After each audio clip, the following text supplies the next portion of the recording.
Or,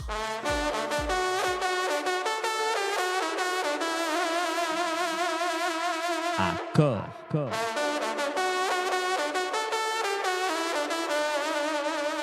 à corps. Alors, vous savez, on avait déjà fait une émission sur le sujet. Nous vous avions parlé de cette procédure qui est intentée contre Israël par l'Afrique du Sud pour accusation de génocide à Gaza. Eh bien, la Cour internationale de justice, donc la plus haute juridiction de l'ONU, je le rappelle, a rendu sa décision, une décision très attendue, vendredi dernier. Je vous propose d'écouter un extrait du rendu de cette décision. Et puis, évidemment, je vous fais la traduction puisque c'est en anglais dans la foulée. For these reasons, the Court indicates the following provisional measures. 1. By 15 votes to 2, the State of Israel shall, in accordance with its obligations under the Convention on the Prevention and Punishment of the Crime of Genocide in relation to the Palestinians in Gaza, take all measures within its power to prevent the commission of all acts within the scope of Article 2 of the Convention, in particular, A. Killing members of the group, B. Causing serious bodily or mental harm to members of the group, C. Deliberately inflicting on the group conditions of life calculated to bring about its physical destruction in whole or in part, and D. Imposing measures intended to prevent births within the group. Voilà, donc Israël doit prendre des mesures immédiates, je cite, efficaces pour permettre la fourniture des services de base et de l'aide humanitaire dont les Palestiniens ont un besoin urgent pour faire face aux conditions de vie défavorables auxquelles sont confrontés les Palestiniens. Voilà ce qu'a statué la Cour. Et encore, Israël doit prendre toutes les mesures en son pouvoir pour empêcher les actes qui pourraient relever de la Convention des Nations Unies sur le génocide, établie en 1948 après l'Holocauste, et sur la base de laquelle l'Afrique du Sud donc, a tenté cette procédure contre Israël. Enfin, elle a également, la Cour, déclaré qu'Israël devait prévenir et punir toute incitation au génocide. Donc concrètement, la CIJ ne se prononce pas à ce stade sur la question de savoir si Israël commet un génocide à Gaza. Elle a néanmoins appelé l'État hébreu à s'abstenir de tout éventuel acte génocidaire alors qu'il poursuit, je le rappelle, son opération militaire dans la bande de Gaza. La CIJ n'a pas non plus évoqué pour l'heure de cesser le feu. En parallèle, et justement, il est important de traiter les affaires dans les deux sens et qui finalement se déroule sur la même scène puisque les États-Unis, le même jour, vendredi, le jour de la décision de la CIJ, ont annoncé la suspension de leur financement à l'agence de l'ONU pour les réfugiés palestiniens. Je ne sais pas comment ça se prononce, UNRWA. Après donc ces accusations qui sont portées par Israël, selon laquelle les employés, donc il y aurait 10 à 12 membres actifs de cette association, agence de l'ONU, qui seraient impliqués dans l'attaque du Hamas, dans l'attaque sanglante du Hamas du 7 octobre 2023. Le lendemain, c'est l'Allemagne, l'Italie, le Royaume-Uni, l'Australie, le Canada qui ont annoncé donc la suspension de ce financement et donc d'une certaine façon aussi la mise en cause de cette agence de l'ONU. Il se trouve justement que c'est donc cette ONU aussi, au travers de la Cour internationale de justice, qui est sa plus haute juridiction, qui a rendu ce verdict. Donc comme un croisement de décisions qu'on va aujourd'hui analyser et interpréter avec mes trois invités que je suis très heureuse de recevoir. Bonjour Alain Juillet. Bonjour. Merci beaucoup d'être avec nous aujourd'hui. Vous êtes, je le rappelle, ancien directeur de la DGSE et puis spécialiste du renseignement et de l'intelligence économique. Nous sommes avec Régis de Castelnau. Bonjour. Bonjour Clémence. Et merci d'être avec nous ce matin. Nous avions déjà fait cette première émission concernant justement cette décision, cette procédure en tout cas devant la CIJ il y a quelque temps. On avait promis qu'on suivrait l'affaire. On est très heureux donc de vous retrouver. Je rappelle que vous êtes avocat à la Cour, auteur du blog Vue du droit, blog sur lequel justement vous suivez aussi cette affaire par de nombreux articles, et auteur de ce livre, Une justice politique aux éditions L'Artilleur. Et puis un petit peu plus tard, dans une dizaine de minutes, nous rejoindra John Lowland. Alors pour commencer, peut-être je reviens sur la procédure, encore une fois avec vous Régis, et ensuite je donnerai la parole à Alain Juillet. Je vais donc venir sur mon champ de compétences, enfin que j'espère. Alors, je pense que c'est une décision positive, très positive.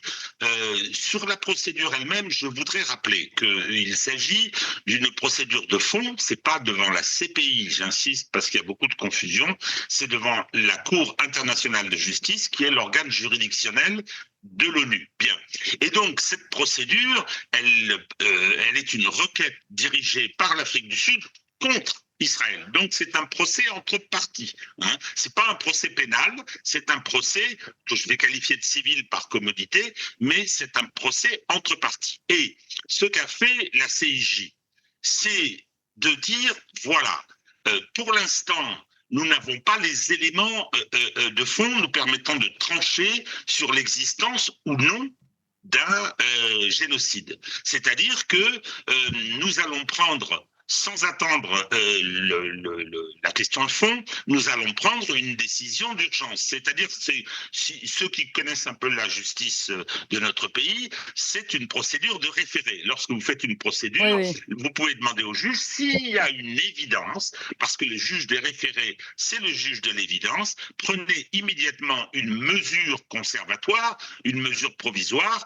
avant même plus tard de trancher la question de fond. Oui, oui. Et c'est ce qu'a fait la CIJ. C'est ce qu'a fait la CIJ. La CIJ a dit, voilà, moi je constate le risque d'un génocide et les mesures provisoires que je prends consistent à dire à Israël, prenez toutes les mesures pour éviter que ce génocide survienne et je vous convoque dans un mois pour faire le bilan de ce que vous aurez fait et de la situation à Gaza. C'est quand même très très important cette histoire de délai d'un mois. Et comme par hasard, sachant qu'Israël verrouille absolument toute communication sur la bande de Gaza, il y a eu 110 journalistes, bilan d'aujourd'hui, qui ont été tués, et les pays amis, et en particulier les États-Unis, qui, si c'était pénal, pourraient être considérés comme complices par fourniture de moyens, ont suspendu les financements auprès de l'agence de l'ONU qui s'occupe justement de soulager les souffrances. Donc, et bien évidemment, qui sont des témoins privilégiés. Oui, alors ils ont suspendu, mais avec une accusation grave, donc qui pourrait interroger en effet sur la, enfin qui pourrait tout à fait justifier l'arrêt de ce financement si ces membres actifs ont vraiment participé. Clémence, moi je veux bien, mais là il ne s'agit pas de faire le procès de ces employés de l'ONU qui auraient effectivement mal agi, c'est possible. Il y a 150 fonctionnaires de l'ONU qui ont été tués. Hein. C'est le bilan le plus terrible de l'histoire de l'organisation internationale. Mais là, il ne s'agit pas de ça. Il s'agit de soulager les souffrances des habitants de Gaza et bien évidemment de témoigner de la réalité de ces souffrances. Et c'est ça qu'on veut empêcher. Il faut être sérieux. Alors, juste, je vais donner la parole à Alain Juillet. J'en profite juste, Régis. D'habitude, on a l'habitude de vous recevoir parce que vous êtes chroniqueur chez nous. Vous avez un bien meilleur son avec, je ne sais pas s'il y a quelque chose qui n'a peut-être pas été bien branché. Oui, j'ai eu un petit souci. Alors, pendant qu'Alain Juillet va parler, mais sauf que j'ai très envie de l'entendre. Je vais essayer de changer de si vous voulez bien tenter quelque chose. Et nous, on donne tout de suite la parole à Alain Juillet. Allez-y, Alain Juillet. Oui, d'abord, bien entendu, je partage ce qui vient d'être dit. Ce qu'il faut bien voir, c'est que l'UNRWA, l'organisation de l'ONU qui est sur place à Gaza, c'est 12 000 personnes. Enfin, il ne faut pas oublier quand même. Hein. 12 000 personnes qui travaillent et qui se consacrent leur travail à aider les populations les plus pauvres, c'est-à-dire pour leur apporter de la nourriture, de l'aide, et en particulier, c'est eux qui travaillent dans les camps de réfugiés. Bon, ça, c'est connu, c'est leur métier, c'est pour ça qu'ils sont là. Bon, comme ça a été rappelé, bon, ils ont quand même eu 150 personnes qui ont été tuées, 150 membres. C'est pas mal, 150 sur 12 000, c'est pas mal. Hein. Et il y a eu des problèmes, puisque dans certains cas, effectivement, il y a eu des tirs d'Israël directement sur des bâtiments de l'ONU, de cette association. Alors, j'avoue que personnellement, mais vous me direz peut-être que je cherche peut-être mauvais esprit, mais je suis très surpris, moi, que ça sorte, cette histoire-là, juste après l'affaire, comme vous l'avez souligné, que ça sorte juste après l'affaire, la décision de la Cour pénale, enfin du moins, la pré-décision qu'on vient d'en entendre, très bien expliquée par M. Meuve. C'est quand même bizarre, parce qu'en définitive, qu'est-ce qu'il y a ? on dit il y aurait 6 personnes, 6 ou 7 d'après ce que j'ai compris, hein, qui auraient participé à l'attaque de l'autre côté, à l'attaque du 7 octobre. Bon, donc on dit, et est-ce que sérieusement, dans une entreprise, quelle qu'elle soit et de n'importe quelle taille, si vous avez 6 personnes sur 12 000 hein, qui ont fait des choses très graves, ça justifie de couper complètement les crédits, alors que ces crédits vont pour aider les populations qui souffrent le plus. Mmh. Là, on a un problème. Et je constate d'ailleurs que ce que vous venez de dire aussi, c'est que ceux qui ont décidé d'arrêter, ça a été bien sûr les États-Unis, ça c'est pas étonnant, mais c'est derrière les pays européens, les alliés des États-Unis, et uniquement eux. Mmh. Personne d'autre n'a bougé parce que tout le monde dit il va falloir quand même qu'on vérifie. Et d'autant plus que c'est le directeur de l'UNRWA qui lui-même a annoncé la chose. Donc, si Oui. vous voulez, ils n'ont pas cherché à la cacher. Au contraire, c'est lui qui a dit on a été informé par les Israéliens que 6 de nos membres, de notre personnel, 6 membres de notre personnel avaient fait ça. Et, en plus, hein, ils auraient fait ça et on fait une enquête. Donc en plus, il y a un problème d'enquête, parce qu'on sait très bien qu'il y a de la manipulation. Donc je pense que tout ça, ça se tient.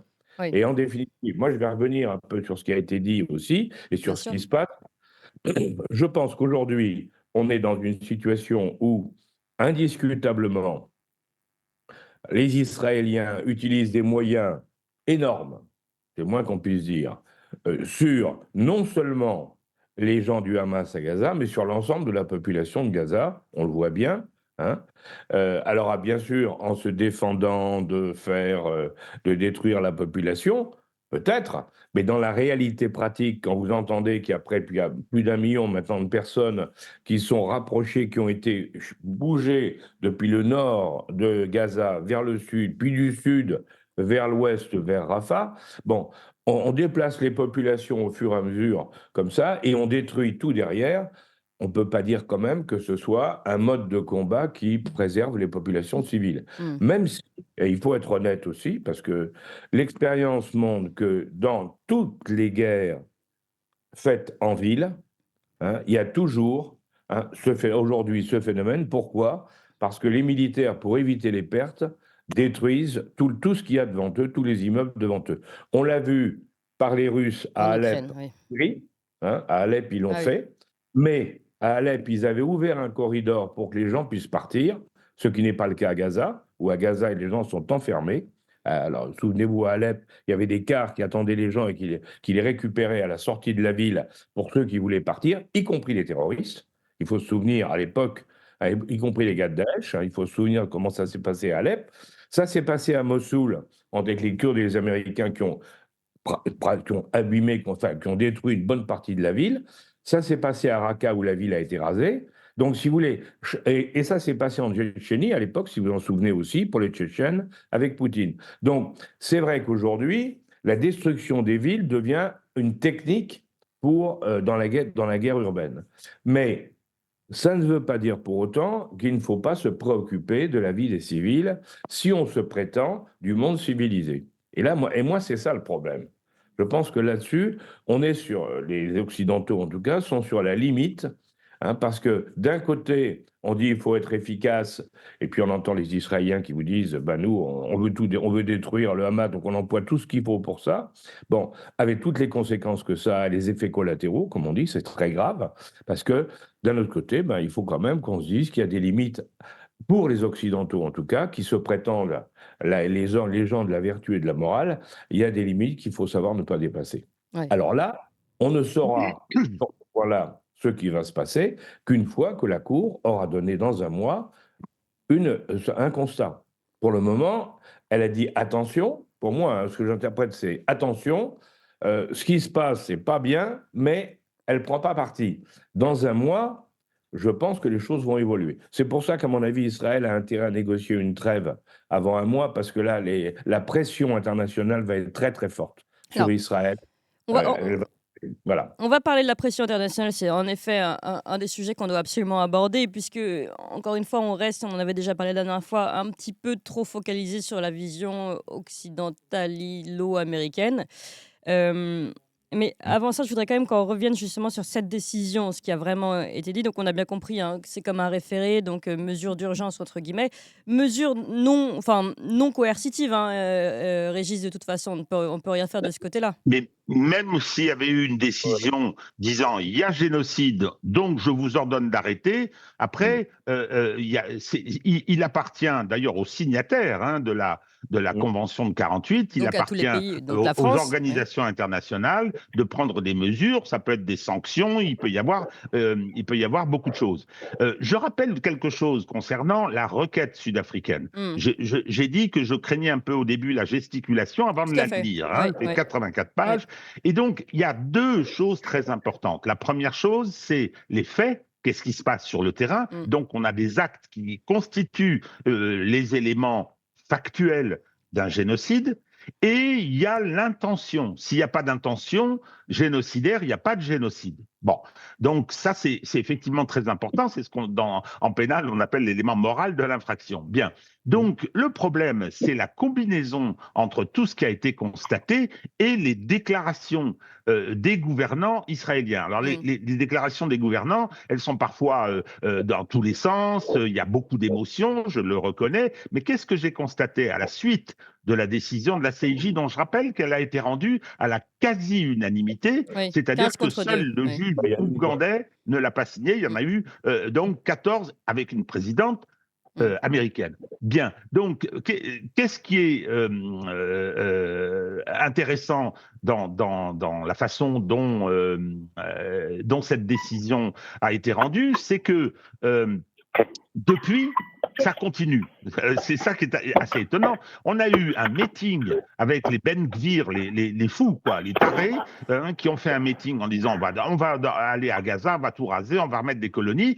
Et on voit des vidéos tous les jours d'Israéliens qui bloquent les entrées de Gaza pour éviter que les camions d'humanitaires pleins de nourriture, parce qu'il y a une famine, il y a des épidémies qui commencent, pour les empêcher. C'est-à-dire que c'est quand même extraordinaire, quoi. C'est-à-dire qu'on dit, attendez, il faut qu'on sache réellement s'il y a une intention génocidaire, ce qui éclairerait les faits qu'on a constatés et qui sont tout à fait indiscutables, et le lendemain, on suspend le financement des organismes qui pourraient témoigner et puis qui essayent de soulager, et on continue les provocations établissant qu'on a une intention génocidaire. Je rappelle que les gens qui sont réunis pour ce meeting, ils sont au gouvernement.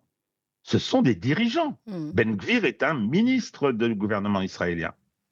Oui. Alors, nous a rejoint notre troisième invité, John Lolland, bonjour. Alors, John Lolland est universitaire, conseiller politique, chargé de conférences en philosophie, sciences politiques et histoire et membre fondateur de l'Institut Brennus. On lui avait déjà donné la parole avec vous, Régis, pour notre première émission autour de cette procédure à l'époque de la Cour de justice internationale. Aujourd'hui, on s'inquiétait un petit peu justement de cette décision. On avait dit que ça risque d'être à double tranchant. Dans un sens, on va reprocher et ça va faire un tollé pas possible qui ne sera pas reconnu en Occident. Dans l'autre, si rien ne se passe, c'est grave aussi. Finalement, j'ai l'impression, Régis, que vous dites que cette décision est plutôt mesurée et intelligente. Je vais demander à John Lolland ce qu'il en pense. Est-ce qu'on a John Lolland ou pas ? J'ai l'impression que non, on a un problème avec son contact. Peut-être juste sur ce point, Régis, concernant le fait que vous étiez un petit peu inquiet déjà hein, la dernière fois concernant la décision en vous disant de toute façon ça risque d'être une décision qui de toute façon sera critiquée dans un sens ou dans l'autre. Oh, mais c'est le cas, verre à moitié plein, verre à moitié vide. Je suis pour le verre à moitié plein pour ce qui me concerne, parce que je pars de la procédure elle-même et je pars des éléments du dossier. Et c'est pour ça que je prends la référence au référé. La plus belle des femmes ne peut donner que ce qu'elle a. Je pense que la Cour internationale de justice pouvait difficilement aller plus loin. Moi, j'étais pessimiste avant. Hein. Je pensais qu'on n'aurait même pas cette décision. Bien. Il y a autre chose, c'est-à-dire qu'elle crée un précédent quand même. Elle crée un précédent. Elle dit ce qui se passe là-bas est peut-être un génocide, donc il faut intervenir. Et les réactions occidentales, avec la suspension, et Alain Juillet le soulignait, sont sur le plan de l'opinion publique désastreuse. Moi, j'ai pas mal d'échos avec un certain nombre de pays, et je pense, hier, j'avais une conversation avec un ami qui est journaliste en Amérique latine. Il me disait que l'effet était désastreux. Oui. L'effet de cette suspension est désastreux. Désastreux pour des raisons morales, mais désastreux pour dire, mais on ne peut plus rester lié à cet Occident-là. Oui, oui. Comment se comporte-t-il, hein, si, je parle de la suspension des financements, hein, de l'UNRWA. Donc, bon, jusqu'à l'Allemagne, qui est venue dire, bah, écoutez, ils ont soutenu dans la procédure, ils ont soutenu l'État d'Israël en excipant de leurs compétences en matière de génocide. Non, mais c'est hallucinant. Et qui leur a rappelé qu'il ferait bien d'être modeste? C'est la Namibie. Hein, en leur rappelant ce qui est arrivé aux Héréros. Non, je crois qu'on mesure assez mal en Occident la déconnexion, c'est-à-dire que le sentiment de la Oui. majorité mondiale face à ce qui est en train de se passer. Ça c'est, je voulais évidemment vous interroger, Alain Juillet, sur cette question. Donc allons-y, le temps qu'on récupère John Holland sur la question purement de la décision. Alors, ouvrons ce volet, en effet, du point de vue international sur cette décision et puis sur les prises de position de chaque pays. Alors, ben, d'abord, comme ça vient d'être dit, ce qu'il ne faut bien pas oublier, c'est que cette plainte a été déposée par l'Afrique du Sud. L'Afrique du Sud est un des 5 pays constitutifs de BRICS. Vous savez, le fameux groupe des gros pays, hein, des grands pays émergents, hein, qui s'est agrandi à la fin de l'année et qui aujourd'hui représente, il faut bien le dire, hein, en gros, hein, 32-33% hein, du PIB mondial, qui représente également, il ne faut pas l'oublier, plus de 40% de la population mondiale et 50% des industries fossiles, de l'énergie fossile. Donc, si vous voulez, c'est un groupe énorme. C'est le groupe qui est en train de prendre le pouvoir au niveau mondial. Oui. Contre le G7 est plus petit. Hein. Oui. Or, le G7, on vient de le voir, a joué pour dire il faut supprimer hein, le financement de l'UNRWA, alors que, bien entendu, l'Afrique du Sud, le leader de l'autre côté, a fait démontrer par la Cour de justice que ça ne pouvait pas être, qu'il fallait, que ce qui s'est passé était très grave. Donc, oui, comme ça vient d'être dit, dans cette histoire-là, les Occidentaux, une fois de plus, depuis quelques années, on en fait quand même beaucoup, sont en train de perdre pied par rapport au reste du monde, qui est horrifié par ce qui se passe et qui dit, mais enfin, comment se fait-il que les Occidentaux puissent approuver ça? Et là, on revient à cette fameuse histoire du 2 poids, 2 mesures. Hein. Quand c'est eux, ben, ils ont raison, et quand c'est les autres, on nous condamne. Bon, là, on est en plein dans ce problème-là. Et ça, c'est extrêmement grave aujourd'hui parce qu'il y aura des conséquences. Et comme on le disait tout à l'heure, quand il va y avoir au bout d'un mois un constat, quand la Cour va dire, mais attendez, il y a un mois, on vous a dit ça, où nous en sommes, et qu'on va constater que rien n'a évolué, rien n'a changé, puisque comme vous avez pu voir, rien ne bouge à Gaza, hein, enfin rien ne bouge. Tout bouge, mais pas dans l'amélioration demandée. Hein, eh ben, on va voir qu'à ce moment-là, il va y avoir des réactions un peu partout en disant maintenant, ça suffit. Et j'ajouterais, si vous voulez, qu'il y a aussi...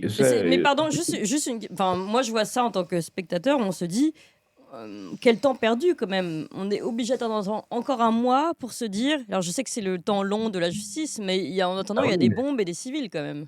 Ah oui, mais là, il faut respecter. Si on ne veut pas donner le flanc à la critique, il faut respecter un certain nombre de règles. Déjà, c'est extraordinaire, comme ça vient d'être dit, hein, c'est extraordinaire que la Cour ait pris quand même une position très claire. Hein. Dans un référé, bon, elle a pris une position bien sûr d'attente en disant on va voir, on jugera sur le fond ensuite. Mais oui, il y a un problème. Visiblement, il y a un problème. Ça, c'est important. On peut ajouter quand même, parce que ça, on n'en parle pas mais ce qui a été dit aussi, c'est que il y a une chose qui est inquiétante dans cette affaire de Gaza, si vous voulez, c'est que il y a la chasse aux journalistes, c'est-à-dire qu'on empêche les journalistes étrangers de venir voir ce qui se passe. Il est interdit de rentrer dans cette zone militaire. Donc on ne peut pas savoir ce qui se passe. Et ça pose des questions.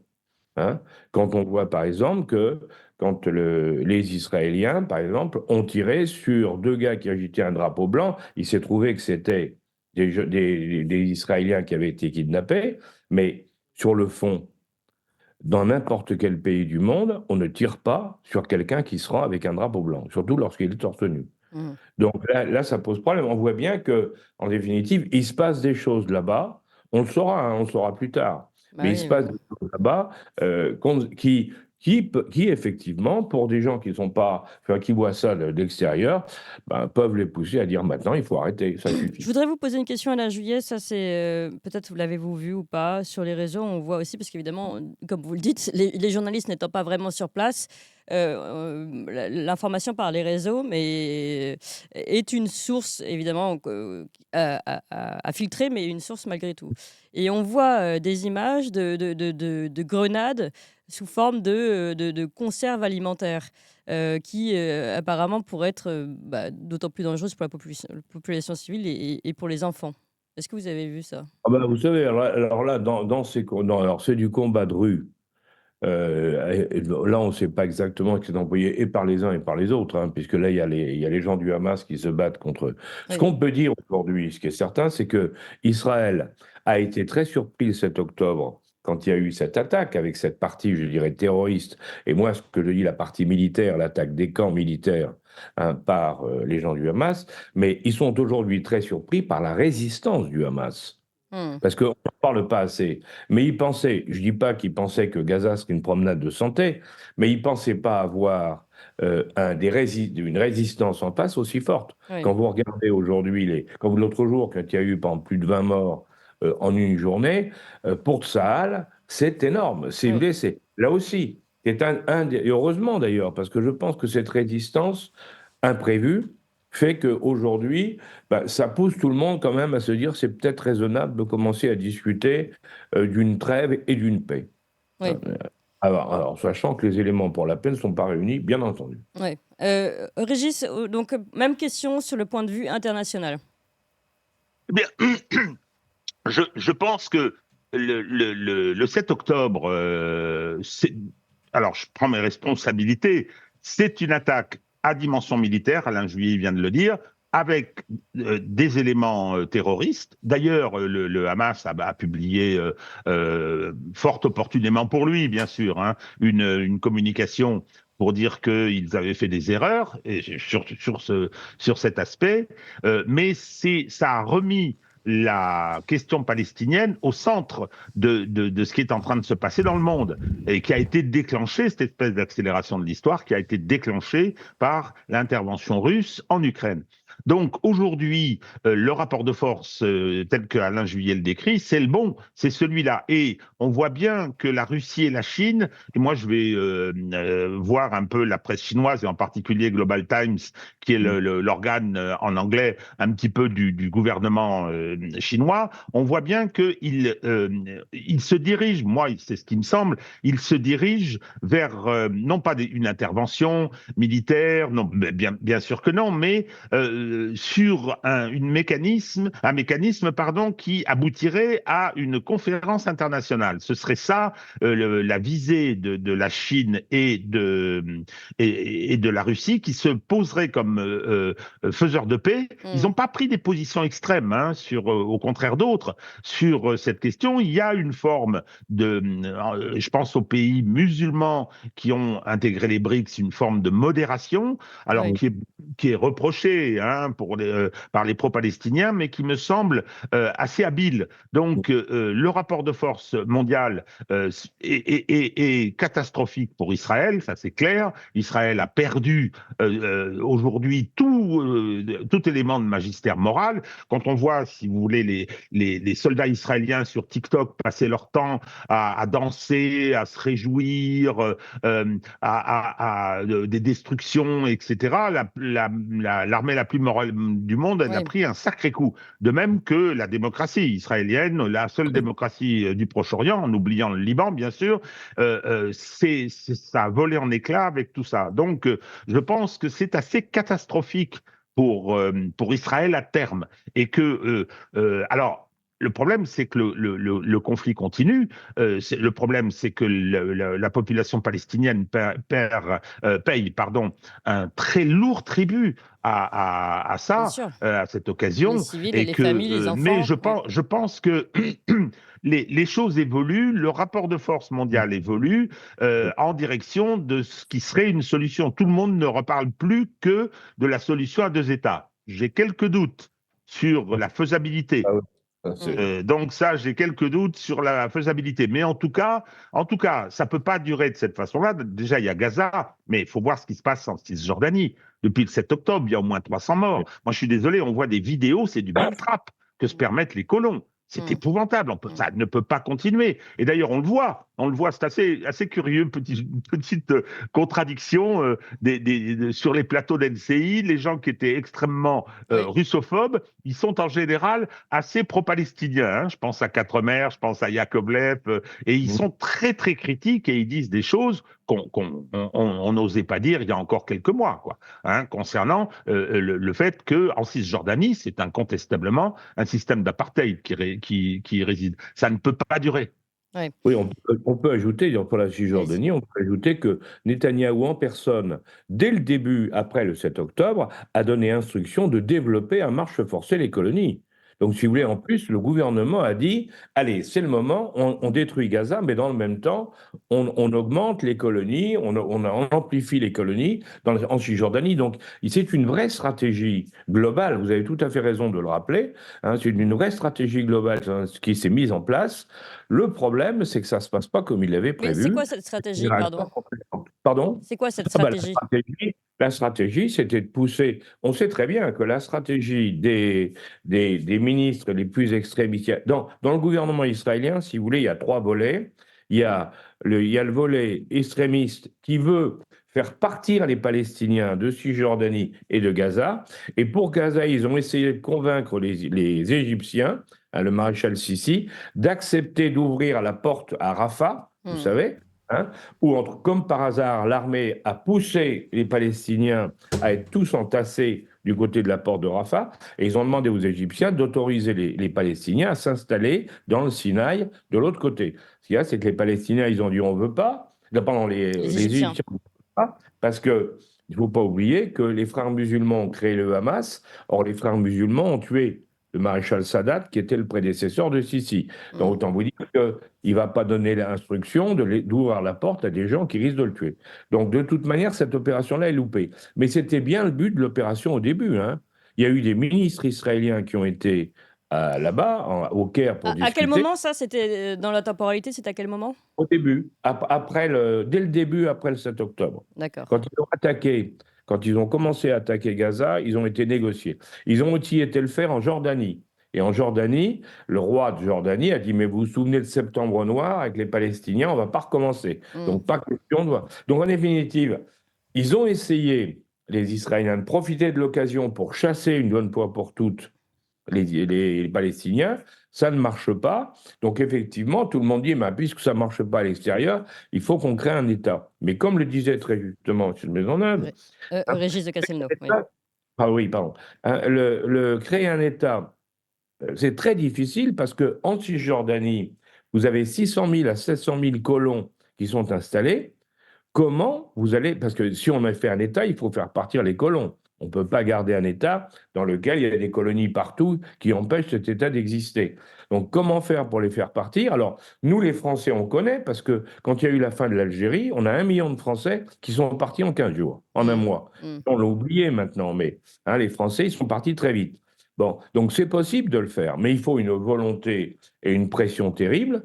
Et moi, je ne vois pas qui aujourd'hui est capable d'imposer cette pression. Donc la solution à deux États, elle est en train d'apparaître comme une des rares solutions possibles, mais question pour la mise en œuvre, ça sera extrêmement difficile. Oui, parce que question quand même aussi du côté de la volonté israélienne et même de la stratégie au plus long terme, parce que là, vous disiez c'est la stratégie depuis le 7 octobre, mais même avant, rappelons, et je pense que vous l'avez déjà rappelé, que Benjamin Netanyahou a participé à la montée en puissance du Hamas, justement.